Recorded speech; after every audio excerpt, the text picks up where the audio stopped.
Halo Manhwa Lovers. Kali ini Mimin akan menceritakan alur cerita dari manhwa yang berjudul Kembalinya Master Muda Jenius Arsip Agung Surgawi yang Tak Tertandingi. Baik, langsung saja kita mulai ceritanya. Kereta itu terus berjalan hingga Yangso berkata bahwa mereka akan segera melewati hutan pinus. Hutan itu memiliki jalan yang tidak rata. Jadi, ia meminta Bumhang untuk berhati-hati di dalam kereta. Yangso mendengar, Bumhang juga memintanya untuk berhati-hati. Di lain sisi, Songhua menyadari bahwa ekspresi wajah Bumhang berubah. Ia sempat mengira kalau tuan mudanya itu sedang sakit. Belum selesai menjawab pertanyaan Songhua, mereka bisa mendengar suara tawa dari berbagai arah. Bumhang bertanya dari dalam kereta, "Siapakah mereka?" Suara itu kemudian bergema, mempertanyakan diri mereka sendiri. Di lain sisi, Songhua bisa mendengar suara dengan tekanan yang kuat.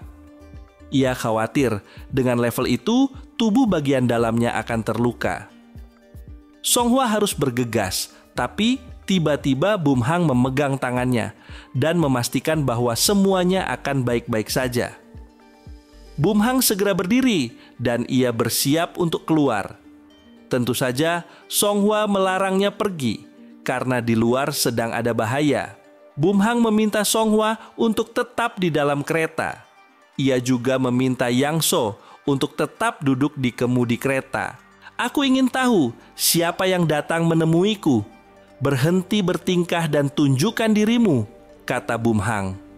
Musuh itu mulai memperkenalkan diri sebagai Heavenly Altar. Mereka memperhatikan pakaian Bumhang dan segera mengetahui bahwa dia adalah tuan muda pertama. Heavenly Altar menunjukkan formasi yang sangat aneh, tapi rupanya beberapa wajah itu familiar baginya. Mereka juga berkata bahwa berada di sana rupanya untuk melindungi Bumhang. Sedangkan Bumhang sudah begitu marah, tapi berusaha keras untuk menahan diri. Xiao Xingye menyapanya dengan begitu gembira. Sedangkan An Ange bertanya pada Bumhang mengenai penampilan keren mereka. Bumhang mencoba menghargai usaha semua orang untuk melindunginya, tapi ia jelas ingin tahu mengenai Heavenly Altar. Ia ingin mendengar penjelasan atas semua yang terjadi. Geumjok merasa ia harus bicara sebagai perwakilan. Namun, dengan cepat ia ditahan oleh dua pria kembar yang kekar. Mereka juga mengaku sebagai perwakilan dan akan bicara. Namun tidak lama kemudian, ada 3 orang pria yang berkata bahwa mereka lebih pantas menjelaskan. Seorang wanita berambut merah akhirnya ikut bicara. Ia mengira semua pria itu sudah memakan sesuatu yang mempengaruhi pikiran mereka. Hanya dia yang tersisa dan karena itu, dialah yang seharusnya bicara. Perdebatan itu masih saja terjadi dan Bumhang hanya bisa mengamati. Mereka saling berebut untuk bisa menjelaskan apa yang terjadi pada Bumhang. Saat itulah Han Ange meminta semua orang untuk berhenti. Dia tidak mau semua orang terus membahas hal yang sama. Bumhang sempat terkesan karena mengira ia sedang berusaha untuk menyelesaikan masalah. Namun kemudian Han Ange mengeluarkan kertas undian. Ia mengatakan bahwa pemilihan akan dilakukan secara acak untuk menentukan siapa yang akhirnya akan menjelaskan. Bumhang tidak terkejut dengan akhir yang mengecewakan seperti itu. Dia memang seharusnya tidak berekspektasi terlalu tinggi. Hu Gong memperhatikan Xiao Xingye dan bertanya di dalam hatinya mengenai apa yang terjadi. Xiao Xingye ternyata merespon pertanyaan itu. Bumhang tidak mengira kalau Xiao Xingye ternyata juga bisa menggunakan transmisi suara. Xiao Xingye menjelaskan semua yang ingin diketahui oleh Bumhang lewat transmisi suara. Hu Gong akhirnya mengetahui alasannya. Ia mengetahui korelasinya kini. Hu Gong jadi mengerti kenapa Juyang pergi dengan terburu-buru saat itu. Rupanya ia sudah berhubungan dengan Eternal Killer, di mana mereka dikenal akan menjalankan sebuah kontrak hingga misi mereka selesai. Juyang rupanya berniat menghabisi para Eternal Killer itu. Itu alasannya. Dia mengumpulkan para ahli untuk membentuk tim baru dan menciptakan Heavenly Altar untuk melindunginya dari Eternal Killer. Namun, Hugong penasaran apa benar para Eternal Killer bisa dihentikan oleh orang-orang dari Heavenly Altar. Hugong bahkan melihat mereka tidak lebih seperti sekumpulan orang gila saja. Xiao Xingye akhirnya meminta mereka untuk berhenti bertengkar. Ia mengatakan bahwa dirinya sudah menjelaskan semuanya pada Bum Hang. Seketika, Ahn Angye mengumpat dan mulai memaki Xiao Xingye. Padahal sebelumnya mereka sudah membuat janji saat Heavenly Altar dibentuk. Jadi kenapa ia malah bertindak sendiri? Xiao Xingye mengaku melupakannya dan meminta maaf atas kecerobohannya itu. Bagi Hugong yang melihat keadaan semua orang itu justru merasa bahwa masa depannya akan suram. Namun ia mencoba memberi kesempatan, sekaligus meminta semua orang untuk mulai memperkenalkan dirinya. Meskipun di dalam hatinya, Hugong sudah mengenal sebagian orang yang ada di depannya itu. Mereka mulai memperkenalkan diri satu persatu. Pria tua itu bernama Geum Jeok. Selama dirinya ada, maka tidak akan terjadi apapun. Hugong tahu, dulu Geum Jeok adalah orang yang tenang dan lebih banyak bermain seruling daripada bicara.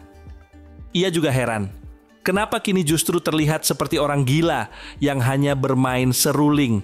3 pria lain memperkenalkan diri sebagai 3 labu. Mereka bahkan rela menyerahkan nyawa untuk alasan kebaikan. Dimanapun mereka berada, tidak ada musuh yang bisa berkutik. Mereka berjanji tidak akan gagal dalam misi. Hugong juga tahu kalau 3 labu itu juga tidak jauh berbeda dari apa yang ia ketahui sebelumnya. Jadi mungkin mereka akan baik-baik saja. Sedangkan 2 pria kembar memperkenalkan dirinya sebagai bintang kembar. Mereka mendeklarasikan diri sebagai yang terbaik dari Heavenly Altar. Bahkan, selama mereka berada di sisi Bum Hang, ia pasti akan menjadi abadi. Hugong memperhatikan wajah mereka yang tidak terlihat istimewa. Namun, justru karena wajah itu, mereka terlihat bisa dipercaya. Terakhir adalah wanita bernama Miao Bingbing. Dia mengaku sudah banyak mendengar tentang Bum Hang dari ayah saudarinya. Gadis itu tersenyum dan mengatakan kalau Bum Hang mendapatkan berkat karena didampingi olehnya. Hugong penasaran kenapa gadis itu bicara tentang berkat. Bum Hang yang penasaran tentang ayah dan saudari Miao Bingbing akhirnya mendapat jawaban mengenai sosok mereka. Ayahnya ternyata adalah Master Mansion Baekhwa. Walaupun bagi Hugong, ia tidak terlihat seperti saudari dari anak Master Mansion Baekhwa yang lain. Sedangkan dari klan pengemis ada Ahn Angye dan Xiao Xingye yang begitu memperkenalkan diri, Bum Hang menatap keduanya dengan tatapan tajam. Bum Hang memilih untuk mulai lagi perjalanannya, tapi seseorang mencegahnya sekali lagi. Ternyata itu adalah Geum Jeok yang dikira Xiao Xingye ingin bermain seruling. Geum Jeok ternyata ingin memastikan sesuatu sebelum pergi. Pertemuan ini adalah pertemuan pertama antara pengawal dan masternya setelah pembuatan Heavenly Grand Archive. Jadi, jika kita ingin menang dalam pertarungan ini, hal pertama yang harus mereka lakukan adalah memastikan kemampuan Tuan Muda Heavenly Grand Archive. Dengan cara itu, kita bisa membuat keputusan terbaik dalam setiap situasi, kata Geum Jeok. Semua orang rupanya setuju dengan usul itu. Walaupun Geum Jeok terlihat seperti perwakilan Heavenly Altar, tapi dia memang benar. Namun, tentu saja ide itu ditolak oleh Ahn Angye. Ia merasa tidak perlu pembuktian apapun karena mereka sudah melihat sendiri kemampuan Bum Hang. Xiao Xingye pun juga mengaku sudah melihat dengan mata kepalanya sendiri. Di dalam hatinya, Hugong cukup tersanjung dengan sikap 2 orang dari klan pengemis itu. Namun, Hugong merasa perlu juga meyakinkan semua orang itu. Pria dari bintang kembar menyatakan bahwa bukan berarti dia tidak percaya pada ucapan para pengemis, tapi mereka juga ingin melihatnya dengan mata kepala sendiri. Pria dari 3 labu juga setuju. Kalau memang Bum Hang pernah mengalahkan klan Simen, maka bukan masalah besar kalau hanya untuk membuktikan kepada mereka. Han Angye ingin tahu cara apa yang ingin mereka gunakan untuk membuktikan. Apakah mereka semua ingin bertarung dengan Bum Hang? Bum Hang dengan santai menyetujui, tapi karena hujan akan segera turun, maka dia akan melakukannya nanti. Bum Hang masuk ke dalam kereta dengan santai, sedangkan semua orang segera melihat ke awan, kebingungan. Mereka heran pada ucapan Bum Hang. Padahal hanya ada awan kecil di sana. Baru saja bicara, hujan benar-benar turun. Han Angye segera memuji kehebatan Beom Hang. Bagaimana bisa turun hujan saat Tuan Muda berkata demikian? Apa kalian tidak merasa hal ini sangat tidak masuk akal? Apa Beom Hang bisa mengendalikan hujan dan petir sesuka hati? Xiao Xingye memperhatikan Han Angye yang tiba-tiba menggunakan bahasa non-formal saat membicarakan Bum Hang. Sedangkan Geum Jeok mulai memainkan musik dengan serulingnya. Pria dari bintang kembar meminta pria tua itu untuk berhenti atau mengubah lagunya karena Geum Jeok memainkan musik sedih.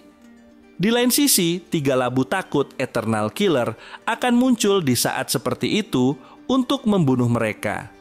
Mereka menduga itu adalah usaha mereka untuk membekukan darah dalam cuaca yang dingin.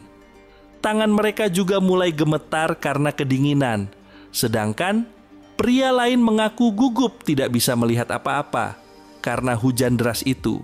3 labu yang kesal mulai berteriak untuk memancing kemunculan Eternal Killer. Mereka berseru, menunjukkan posisi keberadaan Bum Hang yang ada di dalam kereta kuda. Mereka juga meminta Eternal Killer untuk menunjukkan diri mereka dan beraksi dengan cepat. Hugong kesal dengan 3 labu, jadi ia berusaha sekuatnya untuk tidak membunuh mereka semua. Hugong kesal karena tidak ada orang waras di antara mereka. Di dalam kereta kuda, Song Hua duduk berdampingan dengan Miao Bingbing. Gadis itu juga sedang memakan apapun yang ia temukan. "Apa yang harus aku lakukan dengan orang-orang ini?" tanya Hugong kemudian. Rombongan itu berhenti untuk beristirahat dan makan. Bum Hang mempersilahkan semua orang untuk menikmati makanan. Semua orang juga berterima kasih atas makanan yang akan mereka santap itu. Namun, sekali lagi Geum Jeok menghalangi mereka semua. Xiao Xingye mengira kakek tua itu ingin memimpin doa sebelum mereka makan. Tapi bukan itu yang ia maksud. Geum Jeok mengingatkan semua orang, kenapa mereka berada di sana sekarang. Para pembunuh sepertinya tidak berusaha menyerang dalam bentuk apapun. Jadi bagaimana mereka tahu kalau makanan di hadapan mereka itu aman dari racun? Bintang kembar salut dengan pemikiran Geum Jeok yang sama sekali tidak terpikirkan oleh mereka. Namun, Miao Bingbing berkata dengan santai bahwa ia adalah ahli dalam hal semacam itu. Sumpit perak yang ia bawa akan menunjukkan apakah makanan itu beracun atau tidak. Miao Bingbing menyuap makanan langsung ke mulutnya. Hugong terheran dengan apa yang ia lihat. Miao Bingbing tidak memeriksa perubahan warna sumpitnya, tapi justru memakan hidangannya langsung. Melihat hal itu, semua orang ikut memakan untuk membuktikan bahwa tidak ada racun di sana. Seseorang mengatakan bahwa tidak ada racun di sana dan ia mempersilahkan Bum Hang untuk makan dengan santai. Di dalam benaknya, Hugong tidak menyangka dengan apa yang ia lihat. Padahal sebetulnya makanan beracun tidak akan menjadi masalah untuknya karena sudah memakan ular kresta heksagonal dan rumput filmistika. Di lain sisi, Hugong lebih tertarik pada seseorang di ujung restoran yang terus diam, bahkan ketika mereka begitu berisik sedari tadi seolah sudah terbiasa. Ia tidak akan terkejut kalau pria itu adalah Eternal Killer, tapi tentu Hugong akan menghadapinya. Miao Bingbing kemudian berkata pada Beom Hang agar ia bisa merasa lebih tenang kini karena sumpitnya tidak berubah warna. Namun Beom Hang mengatakan bahwa ia tidak mengkhawatirkan racunnya. Sesaat kemudian beberapa pria muncul dan menyinggung mereka yang terlalu ribut. Hugong segera mengerti bahwa pria itu mungkin adalah eternal killer. Apa kalian tidak memikirkan orang lain? Para anak muda ini tidak memiliki etika sedikit pun, ucap pria itu. Kenapa kau bicara dengan tidak formal dengan orang yang baru kau kenal? Geum-jeok bertanya balik. Geum-jeok marah besar, bahkan membalikkan makanan di atas meja. Sungguh, Hugong hanya kesal karena makanannya menjadi berantakan. Geum-jeok merasa bahwa Jiang Hu sekarang menjadi begitu kacau. 3 labu juga mulai menanyakan hal yang sama. Pria asing itu sudah tidak sopan pada mereka dan juga bersikap kasar. Bintang kembar mengajak 3 labu untuk menggunakan kekerasan pada orang-orang yang tidak memiliki etika itu. Geum-jeok mengatakan bahwa usianya saat ini adalah 62 dan mereka seharusnya menghormatinya. Di lain sisi, para pria asing itu dibuat bingung. Dia tidak menyangka kalau usia masih begitu berpengaruh di Jiang Hu saat ini. Sebagian lain mengaku tidak mengetahuinya, meskipun telah berada di sana sejak 10 tahun yang lalu. Perdebatan itu lagi-lagi tidak terelakkan. Para pria asing itu mengaku akan memverifikasi usia Geum-jeok sebelum membunuhnya. Geum-jeok tentu semakin kesal, karena baginya anak muda di sana begitu kurang ajar berniat untuk menghalangi jalannya. Tentu mereka terkejut saat Geum-jeok menyebutkan namanya. Mereka tahu Geum-jeok adalah seorang pejuang. Mustahil kalau dia menjadi orang tua yang kontroversial seperti itu. Seorang pria tiba-tiba menunjuk seruling di tangan Geum-jeok yang merupakan seruling emas. Orang itu adalah benar Geum-jeok. Pria asing itu tentu jadi ragu pada hasil pertarungan itu.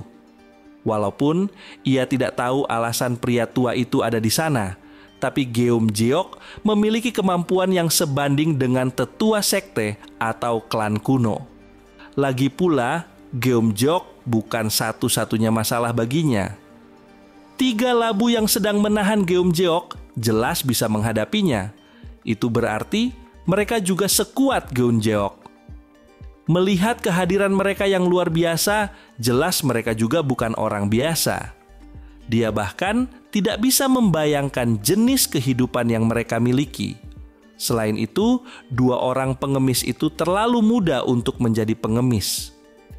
Pria asing itu juga meyakini kalau pemuda terpelajar yang ada di sudut itu adalah pemimpin kelompok itu. Melihat Bum Hang ada di antara kerumunan itu, maka ia yakin Bum Hang juga telah belajar seni bela diri. Tapi anehnya, ia tidak bisa merasakan energinya sama sekali. Pria asing itu sungguh penasaran siapa sebenarnya semua orang itu. Saat itulah tiba-tiba Bum Hang mengajak semua orang untuk pergi. Ia mengaku telah menyebabkan keributan, jadi ia memilih pergi. Semua orang tentu bingung karena mengira Bum Hang akan menyelesaikan masalah itu dengan pertarungan. Pria asing itu mengira kalau Bum Hang dan kelompoknya ingin melarikan diri. Padahal seharusnya mereka membayar untuk semua masalah yang mereka sebabkan. Pimpinan pria asing itu dengan cepat mencegah.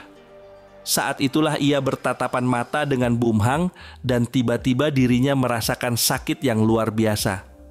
Mereka mengkhawatirkan sebentar kondisi ketua mereka, tapi kemudian berusaha mengejar Bum Hang dan kelompoknya.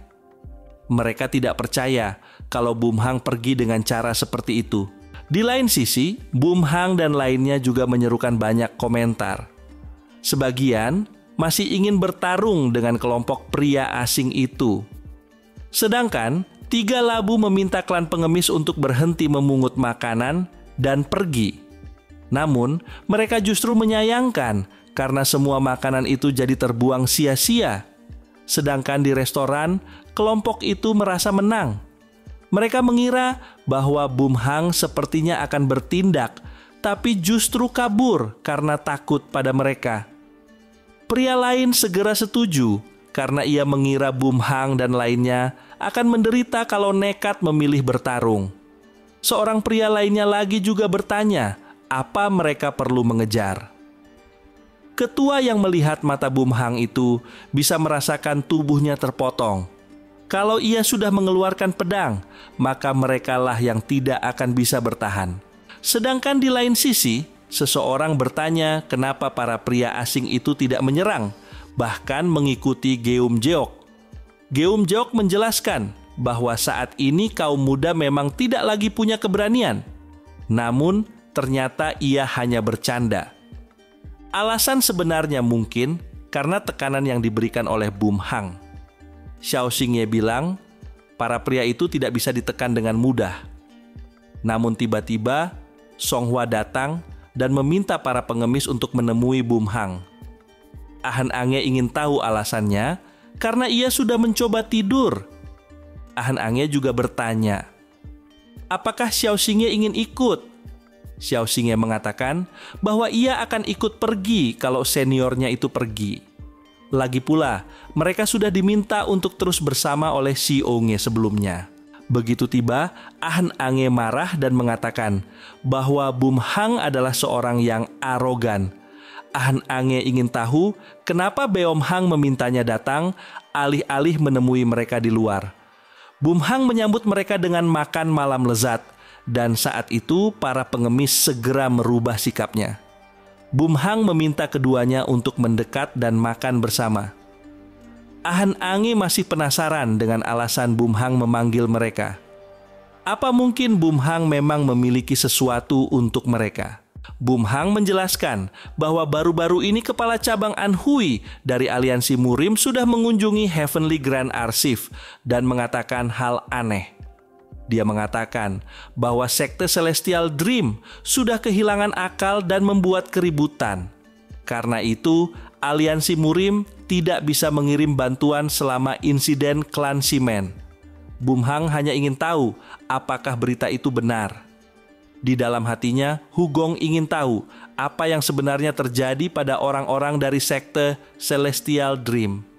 Han Angge mengerti kekhawatiran Bum Hang sekarang.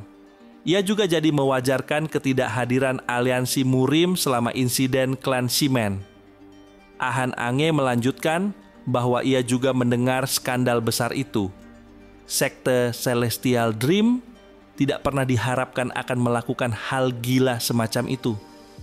Rasanya frustasi sekali karena mereka menyebabkan kekacauan di mana-mana, tapi mereka tidak bisa melakukan apa-apa. Tidak bisa membunuh mereka, tapi juga tidak bisa melepaskan mereka begitu saja. Situasi saat itu memang sangat rumit. Tuan muda tercinta kami, mengapa ekspresimu begitu buruk? Apa kau kecewa karena Jiang Hu tidak sehebat yang diharapkan?